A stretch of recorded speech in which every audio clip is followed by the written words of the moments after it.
كل نفس ذائقة الموت وإنما توفون أجوركم يوم القيامة فمن زحزح عن النار وأدخل الجنة فقد فاز وما الحياة الدنيا إلا متاع الغرور لتبلون في أموالكم وأنفسكم ولتسمعن من الذين أوتوا الكتاب من قبلكم ومن الذين أشركوا أذى كثيرا وإن تصبروا وتتقوا فإن ذلك من عزم الأمور۔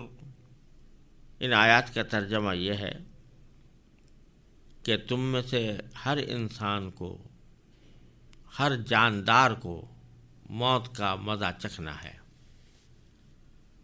ہر جاندار کو موت کا مزہ چکھنا ہے، اور تم سب کو تمہارے اعمال کے پورے پورے بدلے قیامت ہی کے دن ملیں گے۔ پھر جس کسی کو دوزخ سے دور ہٹا لیا گیا اور جنت میں داخل کر دیا گیا، وہ صحیح معنی میں کامیاب ہو گیا، اور یہ دنیاوی زندگی تو دھوکے کے سامان کے سوا کچھ بھی نہیں۔ اے مسلمانوں، تمہیں اپنے مال و دولت اور جانوں کے معاملے میں آزمایا جائے گا، اور تم اہل کتاب اور مشرکین دونوں سے بہت سی تکلیف دہ باتیں سنو گے، اور اگر تم نے صبر اور تقوی سے کام لیا تو یقیناً یہی کام بڑی ہمت کے ہیں جو تمہیں اختیار کرنے ہیں۔ ان آیات کریمہ میں رسول کریم سرور دو عالم صلی اللہ علیہ وسلم اور صحابہ کرام کو تسلی کا مضمون جو پیچھے سے چلا آ رہا ہے وہی جاری ہے، اور اس میں سب سے پہلے تو یہ بات بیان فرمائی گئی ہے کہ مرنا ہر ایک کو ہے، کل نفس ذائقۃ الموت، ہر ایک کو مزہ چکھنا ہے، موت کا مزہ چکھنا ہے۔ تو نتیجہ یہ ہوگا کہ موت کے بعد ہر ایک انسان کو اس کے اعمال کا بدلہ دیا جائے گا۔ اچھے اعمال کیے ہوں گے تو اچھا، اور برے اعمال کیے ہوں گے تو برا۔ لہذا اگر اس دنیاوی زندگی کے اندر آپ لوگوں کو کچھ تکالیف پیش آ رہی ہیں، کچھ مصیبتیں پیش آ رہی ہیں، کچھ ناگوار امور صادر ہو رہے ہیں، تو اس پر آپ کو اتنا رنجیدہ نہ ہونا چاہیے، بلکہ اس بات کا انتظار کرنا چاہیے کہ مرنے کے بعد کی جو زندگی آنے والی ہے انشاءاللہ اس میں کامیابی آپ کو حاصل ہوگی۔ چنانچہ فرمایا کہ کل نفس ذائقۃ الموت، ہر جاندار کو موت کا مزہ چکھنا ہے۔ وَإِنَّمَا تُوَفَّوْنَ أُجُورَكُمْ يَوْمَ الْقِيَامَةِ، اور تم سب کو تمہارے پورے پورے بدلے قیامت ہی کے دن ملیں گے۔ لہذا اس وقت کسی کو یہ تمنا رکھنے کی ضرورت نہیں ہے کہ کافروں کو ابھی سزا مل جائے اور مسلمانوں کو ابھی صلہ مل جائے اور ثواب مل جائے۔ یہ مرنے کے بعد ہونا ہے۔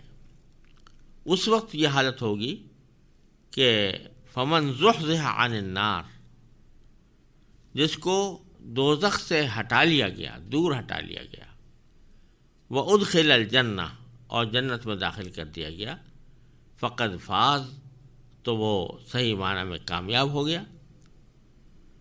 اور کامیابی کی وجہ یہ ہے کہ آخر میں ایک جملہ فرمایا کہ وَمَا الْحَيَاةُ الدُّنْيَا إِلَّا مَتَاعُ الْغُرُورِ، دنیا کی یہ زندگی جو ہے یہ دھوکے کے سامان کے سوا کچھ بھی نہیں۔ یہ جملہ رسول کریم صلی اللہ علیہ وسلم کو تلقین کرتے ہوئے فرمایا گیا ہے۔ اللہ تبارک و تعالیٰ نے یہ جملہ قرآن کریم میں ایک سے زیادہ جگہ پر بیان فرمایا ہے کہ دنیاوی زندگی دھوکے کے سامان کے سوا کچھ نہیں۔ یہاں یہ بات سمجھنے کی ہے کہ بظاہر تو جتنی بھی چیزیں ہمیں آنکھوں سے نظر آ رہی ہیں وہ ایک حقیقی چیزیں ہیں. اگر مال ہے تو حقیقی مال ہے، دولت ہے تو حقیقی دولت ہے. کھانا، کپڑا اور ساز و سامان، مکان، سواریاں، یہ سب حقیقی چیزیں ہیں. ان کو دھوکے کا سامان کیسے کہا جا رہا ہے؟ یہ دھوکہ تو وہ ہوتا ہے کہ جس کی حقیقت کچھ نہ ہو اور خواہ اس کے اوپر نام لگا دیا گیا ہو کسی چیز کا، اس کو دھوکہ کہتے ہیں. لیکن یہ چیزیں جو دنیا کی ہمیں نظر آ رہی ہیں یہ بظاہر تو حقیقی چیزیں ہیں، ان کو دھوکے کا سامان کیوں قرار دیا جا رہا ہے؟ تو جواب اس کا یہ ہے کہ دھوکے کا سامان اس لیے نہیں کہ یہ چیزیں حقیقی نہیں ہیں. حقیقی تو ہیں، لیکن یہ حقیقی چیزیں انسان کو بسا اوقات میں اندر اتنا منہمک کر لیتی ہیں کہ وہ اپنی زندگی کے اصل مقصد کو بھول جاتا ہے. ایک تو اس کے دھوکہ ہونے کا سبب یہ ہے، جیسے مثال کے طور پر اگر ایک شخص ایک منزل کی طرف جا رہا ہے، سفر کر رہا ہے، اور اس منزل کے پہلے راستے میں اس کے دائیں یا بائیں کوئی خوبصورت منظر نظر آتا ہے اور وہاں پر اس کو کچھ کھیل کود کے سامان نظر آتے ہیں، وہاں اس کو تفریح تباہ کا کوئی راستہ نظر آتا ہے، تو وہ چیزیں ہیں تو حقیقی. لیکن اگر وہ آدمی ان تفریحات کے اندر لگ کر اپنا سفر کرنا بھول جائے تو یہ بے شک دھوکے کا سامان بن گیا. تو یہ دنیا کی جتنی بھی چیزیں ہمیں آنکھوں سے نظر آ رہی ہیں حقیقی تو ہیں، لیکن جب انسان ان میں منہمک ہو جاتا ہے تو منہمک ہونے کے نتیجے میں جو آخرت کا اس کا سفر ہے، جو اس کو جنت کی طرف لے جانے والا ہے، اس سے اس کو غافل کر دیتا ہے. اس کے نتیجے میں اس کو دھوکے کا سامان قرار دیا گیا ہے اور حقیقت میں وہ دھوکے کا سامان بن جاتا ہے. دوسری بات یہ کہ یہ چیزیں بے شک حقیقی ہیں، مال دولت بھی حقیقی، مکان بھی حقیقی، سواریاں بھی حقیقی، رشتہ دار بھی حقیقی، سب کچھ حقیقی ہے، لیکن یہ ہمیشہ رہنے والی نہیں ہے. کبھی نہ کبھی جڑ جائیں، ختم ہو جائیں گے. کل نفس ذائقۃ الموت میں یہ جو فرمایا گیا کل نفس ذائقۃ الموت، تو اس میں ہر جاندار کے لیے کہا گیا کہ ہر جاندار موت کا ذائقہ چکھنے والا ہے. تو اگر کوئی دوست ہے تو وہ بھی ذائقہ چکھے گا موت کا، اگر کوئی باپ ہے، کوئی بیٹا ہے، کوئی اولاد ہے، کوئی والدین ہے، کوئی بہن بھائی ہیں، کوئی دوست احباب ہیں، وہ سب موت کا ذائقہ چکھنے والے ہیں. یہاں تک کہ جو جانور پال رکھے ہیں، جن سے اپنا دل لگا رکھا ہے، وہ بھی موت کا ذائقہ چکھنے والے ہیں. اور جب جاندار چیزیں موت کا ذائقہ چکھنے والی ہیں، وہ تو ہمارے آنکھوں کے سامنے ان کو موت آ جاتی ہے، تو اور دنیا کی جو مال و دولت ہے وہ بھی کبھی ایک ہمیشہ رہنے والی نہیں ہوتی، وہ بھی کبھی نہ کبھی ختم ہو جاتی ہے. لیکن انسان یہ سمجھتا رہتا ہے کہ یہ چیزیں مجھے ہمیشہ حاصل رہیں گی، اور اسی لیے حدیث میں رسول کریم صلی اللہ علیہ وسلم نے ارشاد فرمایا کہ اپنی زندگی کو موت سے پہلے غنیمت سمجھو، اپنی صحت کو بیماری سے پہلے غنیمت سمجھو، اپنی فراغت کو مشغول ہونے سے پہلے غنیمت سمجھو، اپنی دولت مندی کو فقیر ہونے سے پہلے غنیمت سمجھو، کیونکہ کسی وقت پتہ نہیں کہ کیا حالات میں تبدیلی آ جائے. تو انسان تو یہ امید لگائے بیٹھا رہتا ہے کہ میں زندہ رہوں گا، لیکن یہ سب چیزیں کسی نہ کسی وقت ساتھ چھوڑ جائیں گی. اس لحاظ سے بھی یہ دھوکے کا سامان ہے کہ آدمی ان کو ہمیشہ کے لیے اپنا سمجھتا ہے، لیکن یہ کبھی نہ کبھی انسان کا ساتھ چھوڑ جاتی ہے، اور یہ ہر انسان کو اس کا مشاہدہ ہوتا رہتا ہے. تو فرمایا کہ یہ دنیاوی زندگی تو ایک دھوکے کا سامان ہے، ہمیشہ تمہارے ساتھ رہنے والی نہیں ہے، لیکن مرنے کے بعد جو زندگی آنے والی ہے وہ ہمیشہ کی ہے.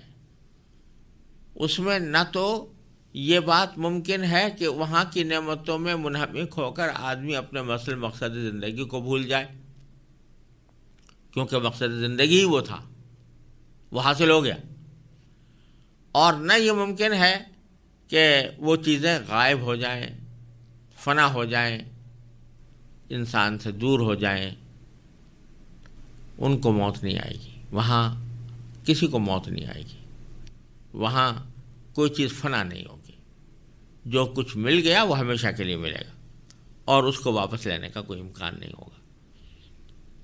اس لیے اللہ تعالیٰ فرما رہے ہیں کہ آپ کو یہ دنیاوی زندگی میں جو تکلیفیں پیش آ رہی ہیں کی وجہ سے غمگین ہونے کی بات نہیں ہے، کیونکہ اصل جو آپ کی زندگی آنے والی ہے اس میں انشاءاللہ آپ کے لیے راحتیں ہی راحتیں۔ پھر فرمایا لَتُبْلَوُنَّ فِي أَمْوَالِكُمْ وَأَنفُسِكُمْ، یہ بھی فرما دیا کہ یہ آزمائش جیسے کہ احد کے موقع پر آئی تھی، وہ آزمائش صرف احد کے ساتھ ہی خاص نہیں ہوگی، بلکہ آئندہ بھی تمہیں آزمایا جائے گا۔ لَتُبْلَوُنَّ عربی زبان کے قاعدے کے لحاظ سے اس کے معنی ہے تمہیں ضرور بالضرور آزمایا جائے گا، بہت تاکید کے ساتھ فرمایا جا رہا ہے۔ آزمایا جائے گا فی اموالکم، تمہارے مال کے بارے میں بھی آزمایا جائے گا۔ کیا معنی؟ کہ مال اور دولت جو ہے جو تمہیں حاصل ہے، کبھی اس میں کمی واقع ہو جائے گی، کبھی یہ چھن جائے گا، کبھی اس میں چوری ہو جائے گی، کبھی اور کوئی واقعہ پیش آ جائے گا جس سے اس مال کی کمیت میں کمی آ جائے، یا بعض اوقات مال تو اتنا ہی رہے لیکن بے برکتی پیدا ہو جائے، اور بے برکتی کی وجہ سے تم اس سے صحیح فائدہ نہ اٹھا سکو، تو تمہارے مال کے معاملے میں بھی تمہیں آزمایا جائے گا۔ وَأَنفُسِكُمْ، اور خود جانوں کے بارے میں بھی آزمایا جائے گا کہ تمہاری جان کو کوئی نقصان پہنچ جائے، کوئی بیماری کھڑی ہو جائے، دشمن حملہ آور ہو جائے، دشمن تم پر کامیاب ہو جائے، یہ سب باتیں پیش آ سکتی ہیں اس دنیاوی زندگی میں، اور یہ سب اللہ تعالیٰ کی طرف سے آزمائش ہوگی۔ آزمائش اس بات کی کہ اس جیسے مواقع کے اوپر تم جزا فضا کر کے اللہ تعالیٰ کے فیصلے کا شکوہ کرتے ہو یا اللہ تعالیٰ کے فیصلے پر راضی رہتے ہو۔ اور فرمایا کہ جب بڑی بڑی تکلیفیں پہنچ سکتی ہیں تمہیں آزمائش کے طور پر، جس میں شہادت بھی داخل ہے، لوگوں کے اپنے ابھی پیاروں کی شہادت بھی داخل ہے، زخمی ہونا بھی داخل ہے، مال و دولت کا کم ہو جانا بھی داخل ہے، جب یہ باتیں ہو سکتی ہیں تو پھر یہ جو باتیں کرتے ہیں نا اہل کتاب یا یہودی، اور تمہیں برا بھلا کہتے رہتے ہیں، یہ تمہارے اوپر طعنہ زنی کرتے رہتے ہیں، تمہارا مذاق اڑاتے رہتے ہیں، تو یہ تو معمولی بات ہے ان تکلیفوں کے مقابلے میں جو تمہارے مال یا تمہاری جان کے اندر پہنچ سکتی ہے۔ لہذا فرمایا وَلَا تَسْمَعُنَّ، اور تم ضرور سنو گے، مِنَ الَّذِينَ أُوتُوا الْكِتَابَ مِنْ قَبْلِكُمْ، ان لوگوں سے جن کو تم سے پہلے کتاب دی گئی تھی، یعنی یہودی اور نصارہ، وَمِنَ الَّذِينَ أَشْرَكُوا، اور ان لوگوں سے بھی جنہوں نے شرک کیا ہے، یعنی بت پرست لوگ، جو عرب کے دوسرے بت پرست لوگ تھے علاوہ اہل کتاب کے، ان سب سے تم سنو گے، ضرور سنو گے، اذن کثیرہ، بہت سی تکلیف دہ باتیں۔ اہل کتاب تکلیف دہ باتیں کریں گے تم سے، اور بت پرست کافر بھی کریں گے، تمہیں تکلیف پہنچانے کے لیے طعنے دیں گے، اعتراض کریں گے، تمہارا مذاق اڑائیں گے، یہ سب کچھ ہوتا رہے گا، لیکن ان کو کرنے دو، اس سے تمہارا نقصان کچھ نہیں۔ وَإِن تَصْبِرُوا وَتَتَّقُوا، اگر تم نے ان کے اس عمل کے اوپر صبر سے کام لیا اور تقوی سے کام لیا، فَإِنَّ ذَلِكَ مِنْ عَزْمِ الْأُمُورِ، تو یقین رکھو کہ یہی وہ کام ہیں جو بڑے ہمت کے ہیں۔ یعنی تعریف فرمائی اللہ تعالیٰ نے کہ جو ایسے مواقع پر صبر سے اور تقوی سے کام لے وہ اولو العزم آدمی ہے، اور بڑی ہمت کا مظاہرہ کرنے والا ہے۔ نتیجہ یہ ہوتا ہے کہ آدمی ایسے مواقع پر دل گرفتہ ہونے کے بجائے، مایوس ہونے کے بجائے، وہ اس کا ہمت اور تازہ ہو جائے، اس کا حوصلہ اور بڑھ جائے. یہ عزم الامور میں سے ہے، اولو العزمی میں سے ہے. اب آگے میں پھر یہ دوسرا شروع کرتا ہوں. وَإِذْ أَخَذَ اللَّهُ مِيثَاقَ الَّذِينَ أُوتُوا الْكِتَابَ لَتُبَيِّنُنَّهُ لِلنَّاسِ وَلَا تَكْتُمُونَهُ فَنَبَذُوهُ وَرَاءَ ظُهُورِهِمْ وَاشْتَرَوْا بِهِ ثَمَنًا قَلِيلًا فَبِئْسَ مَا يَشْتَرُونَ. لا تحسبن الذين يفرحون بما أتوا ويحبون أن يحمدوا بما لم يفعلوا فلا تحسبنهم بمفازة من العذاب ولهم عذاب أليم. ولله ملك السماوات والأرض والله على كل شيء قدير.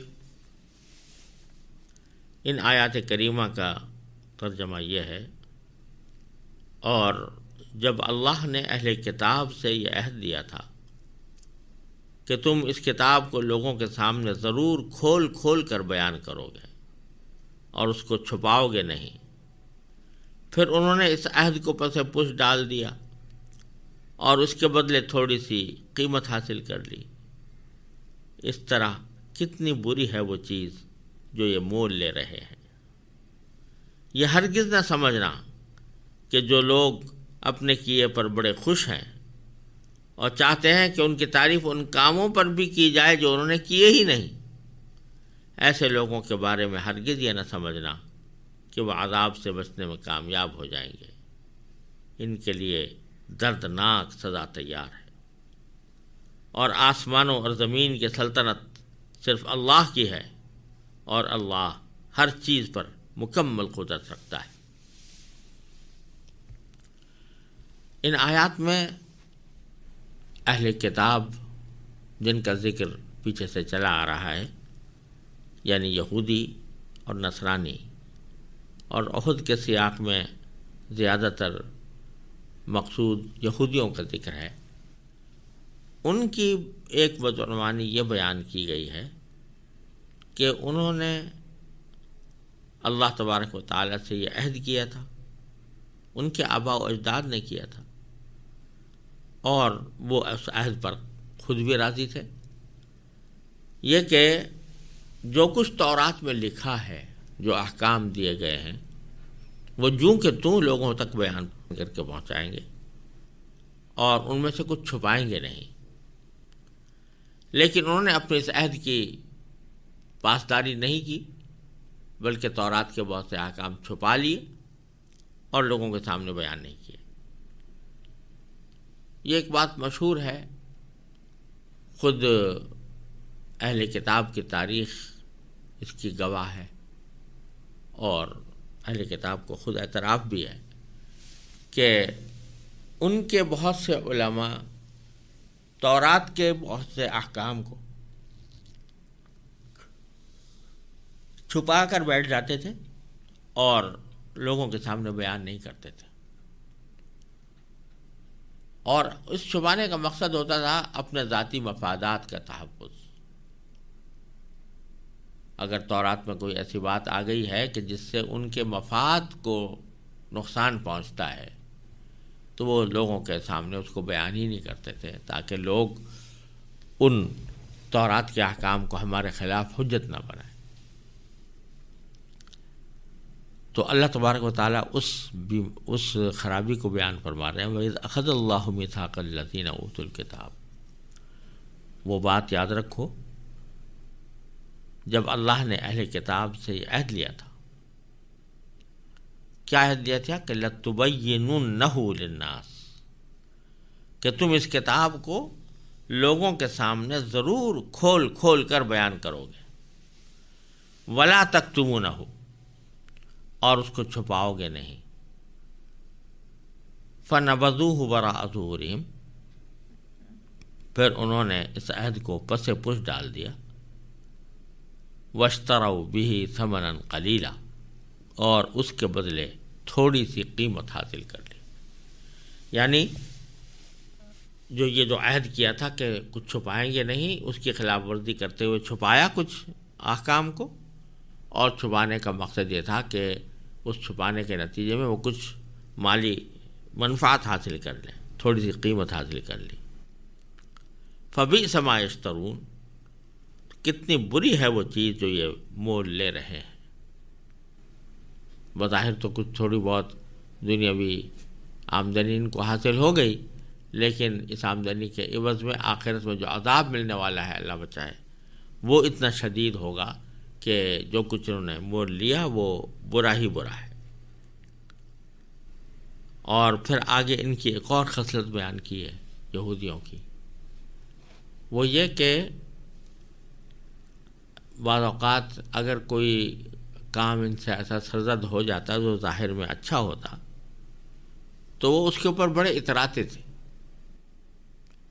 اور لوگوں کے سامنے اس کی اوپر خوشی کا اظہار کرتے تھے، اور اس کے ساتھ نہ صرف یہ کہ ان کاموں پر اتراتے تھے جو واقعی انہوں نے کیے، اس کے علاوہ جو کیے بھی نہیں، اور لوگوں کو یہ باور کرانے کی کوشش کرتے تھے کہ ہم نے یہ اچھے کام کیے ہیں تاکہ اس پر بھی ان کی تعریف ہو۔ تو جو کام کیے ہی نہیں ان کے اوپر بھی تعریف چاہتے تھے۔ تو فرمایا کہ لا تحسب الذین یفرحون بما آتوا، تم ہرگز گمان نہ کرنا ان لوگوں کے بارے میں جو یفرحون، جو خوش ہوتے ہیں۔ خوش کے اندر تھوڑا سا پہلو اترانے کا بھی داخل ہے۔ بما اتوا، خوش ہوتے ہیں ان اعمال پر یا ان کاموں پر جو انہوں نے کیے۔ وَيُحِبُّونَ أَن يُحْمَدُوا بِمَا لَمْ يَفْعَلُوا، اور وہ چاہتے ہیں کہ ان کی تعریف کی جائے ان کاموں پر بھی جو کیے ہی نہیں انہوں نے۔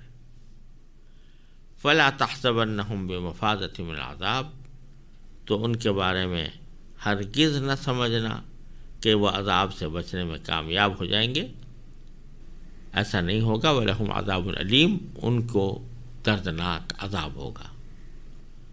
اور یہ عذاب دینا اور ثواب دینا اور فیصلے کرنا یہ سارا اللہ کے ہاتھ میں ہے۔ للہ ملک السماوات والارض، اللہ ہی کے لیے ہے آسمانوں اور زمین کی سلطنت۔ واللہ علی کل شیء قدیر، اور اللہ ہر چیز پر قدرت رکھتا ہے۔ ان آیات میں اگرچہ ذکر تو اہل کتاب کا ہے، لیکن ان کی 3 برائیاں بیان فرمائی گئی ہیں، اور ان برائیوں کو مسلمانوں کے سامنے بیان کرنے کا بظاہر مقصد یہ بھی ہے کہ مسلمان ان سے پرہیز کریں۔ پہلی خرابی تو یہ بیان فرمائی گئی کہ یہ تورات کے احکام کو چھپاتے ہیں، اور چھپانے کا مقصود کیا ہوتا ہے؟ آگے خود اللہ تعالیٰ نے بتایا کہ وہ اس کے ذریعے اپنے دنیاوی مفاد حاصل کرتے ہیں اور تھوڑی سی قیمت خرید لیتے ہیں، تو مول لے لیتے ہیں کچھ تھوڑی سی قیمت۔ تو اللہ تبارک و تعالیٰ فرما رہے ہیں کہ یہ کتنی بری بات ہے۔ تو یہ پتہ چلا کہ اگر کسی شخص کو کوئی علم حاصل ہے تو اس علم کو چھپانے کا اس کے لیے کوئی جواز نہیں ہے۔ کسی دینی مصلحت سے کسی وقت میں کوئی آدمی کوئی بات بیان نہ کرے تو یہ الگ بات ہے، کیونکہ بعض اوقات ایسا ہوتا ہے کہ ایک دینی مسئلہ قدر پیچیدہ ہے اور سامنے سننے والا اس کی پوری حقیقت کا ادراک نہیں کر سکتا، تو اس وقت اس کے سامنے بیان کرنے سے اندیشہ غلط فہمی پیدا ہو جانے کا۔ یہ حالت تو مستثنیٰ ہے، لیکن عام حالات میں جب کسی شخص کو کوئی دین کی بات معلوم ہے تو وہ جان بوجھ کر اس لیے چھپائے تاکہ کہیں مجھ پر کوئی الزام نہ لگ جائے، تو یہ بڑے گناہ کی بات ہے۔ اس کو لوگوں کے سامنے واضح طریقے پر بیان کرنا چاہیے۔ ایک سبق تو ہمیں یہ مل رہا ہے۔ دوسری خرابی جو ان کی بیان فرمائی گئی ہے اور اس میں ہمیں بھی تنبیہ ہے، وہ یہ کہ جو کام یہ کرتے ہیں، یعنی کوئی اچھا کام اگر کبھی کر لیا تو اس کے اوپر بڑے اکڑتے ہیں، بڑے خوش ہوتے ہیں۔ خوش ہونے کی حد تک تو خیر کوئی بات نہیں ہے، حدیث میں آتا ہے کہ اذا سرت کا حسنتک وساءت کا سیئتک فانت مومن، اگر تمہیں اچھا کام تم سے سرزد ہوتا ہے، اس پر تمہارا دل خوش ہوتا ہے، تو یہ کوئی ایمان کے خلاف بات نہیں ہے۔ لیکن ایک تو ہے خوشی ہو جانا دل میں، اور ایک یہ ہے کہ اس خوشی کا اس طرح اظہار کرنا کہ ایک تو اس سے ریاکاری بھی ہو، اور ایسا اظہار کرنا جس سے کہ دوسروں کے اوپر اپنی بڑائی کا اظہار بھی ہو، یہ سب مل کر یہ فرح بنتے ہیں۔ اسی کو سورہ لقمان میں فرمایا کہ لا تفرح ان اللہ لا يحب الفرحین۔ تو اللہ تعالیٰ نے فرمایا کہ ایسی خوشی جس سے ایک تو تم دوسرے پر اپنی بڑائی جتاؤ اور دوسرے اس کو اپنا کمال سمجھو، یہ ایسی خوشی جو ہے وہ منع ہے۔ لہذا اگر کسی کو کوئی نیک عمل کرنے کی توفیق ہوئی ہے تو اس کا کام یہ ہے کہ وہ ایک طرف تو اللہ تعالیٰ کا شکر ادا کرے کہ یا اللہ آپ نے مجھے اس کی توفیق عطا فرمائی، اس پر دل میں خوش بھی ہو کہ الحمدللہ اللہ تعالیٰ نے یہ کام مجھ سے لے لیا، اس پر بھی کوئی مذائقہ نہیں ہے، اور اس خوشی کا اظہار اگر دوسروں کے سامنے بھی ہو جائے اللہ تعالیٰ کے شکر کے ساتھ، اس میں بھی کوئی مذائقہ نہیں ہے۔ لیکن دوسروں کے سامنے اس طرح ذکر کرنا کہ ایک طرف تو اس کو اپنا کمال ظاہر کیا جائے کہ دیکھو میں نے کتنا بڑا تیر مار لیا، کتنا بڑا کمال مجھ سے سرزد ہو گیا، یا یہ کہ اس کو اس طرح بیان کرنا کہ جس سے دوسروں پر اپنی بڑائی اور فوقیت جتلانا مقصود ہو، تو یہ تکبر میں داخل ہو کر یہ گناہ ہو جاتا ہے۔ اور یہاں اسی کا ذکر ہے کہ یفرحون بما اتوا، جو کچھ انہوں نے کیا ہے اس پر وہ اکڑ سے کام لیتے ہیں۔ تیسری برائی جو بیان کی وہ اس سے زیادہ خطرناک ہے کہ یحبون ان یحمدوا بما لم یفعلوا، وہ چاہتے ہیں کہ ان کی تعریف ایسے کاموں پر کی جائے جو انہیں کیے ہی نہیں۔ یہ بھی ایک انسانی نفس کی ایک بیماری ہے کہ چونکہ طبیعت کو دوسروں کی تعریف پسند آتی ہے اور دل چاہتا ہے کہ دوسرے میری تعریف کریں، تو تعریف کے ہر موقع کو انسان اختیار کرنے کی کوشش کرتا ہے، یہاں تک کہ اس کے دل میں بعض اوقات یہ خیال پیدا ہوتا ہے ایک کام کیا تو نہیں ہے اس نے، لیکن چاہتا ہے کہ دوسرے لوگ یہ سمجھیں کہ میں نے کیا ہے اور اس کی بنیاد پر وہ تعریف کریں۔ یہ بھی ایک انسانی نفس کی چوری ہوتی ہے جو ایک انسان کے اندر بسا اوقات پیدا ہو جاتی ہے کہ ایک کام کیا تو نہیں ہے لیکن لوگوں کے سامنے یہ باور کر رہا ہے کہ میں نے کیا، اور اس کے اوپر لوگوں کی تعریف حاصل ہو، تو یہ ڈبل جرم ہو گیا۔ ایک تو جو کام کیا نہیں اس کو کسی طرح باور کرانا کہ میں نے کیا ہے، یا دوسروں پر یہ ظاہر کرنا کہ میں نے کیا ہے، یا اگر دوسروں پر ظاہر ہو گیا ہے تو اس کی تردید نہ کرنا، تو یہ سب در حقیقت ایک طرح سے غلط بیان ہی ہے۔ اور دوسرا کام اس کے اوپر کہ تعریف حاصل کرنے کی فکر، تعریف کی فکر جب پیدا ہو جائے تو یہی انسان کے اندر حب جاہ پیدا کرتی ہے اور ریاکاری کے جذبات پیدا کرتی ہے۔ اس واسطے یہ کوئی اچھی صفت نہیں ہے کہ آدمی اس فکر میں لگا رہے کہ مجھے دوسروں کی تعریف حاصل ہو۔ تو اللہ تبارک و تعالیٰ یہ فرماتے ہیں کہ جو لوگ ایسا کرتے ہیں، یعنی دو جرم کرتے ہیں، ایک تو اپنے کیے پر اکڑتے ہیں، اور جو کوئی کام نہیں کیا اس پر بھی تعریف چاہتے ہیں دوسروں کی کہ مجھے تعریف ملے، تو ان کو یہ نہ سمجھنا کہ یہ لوگ عذاب سے بچنے میں کامیاب ہو جائیں گے، ہرگز نہیں ہوں گے۔ لہم عذاب علیم، ان کے لیے سخت عذاب ہے۔ اور اللہ تبارک و تعالیٰ جس طرح جزا دینے پر قادر ہے، سزا دینے پر بھی قادر ہے، اور جس طرح دشمنوں کو کسی وقتی طور پر کامیابی دینے پر قادر ہے، اسی طرح دشمنوں کو ناکام بنانے پر بھی قادر ہے۔ چنانچہ اس میں فرمایا وَلِلَّهِ مُلْكُ السَّمَاوَاتِ وَالْأَرْضِ، اللہ ہی کے لیے ہے آسمانوں اور زمین کی سلطنت، واللہ علی کل شیء قدیر، اور اللہ تعالیٰ ہر چیز پر مکمل قدرت رکھتا ہے۔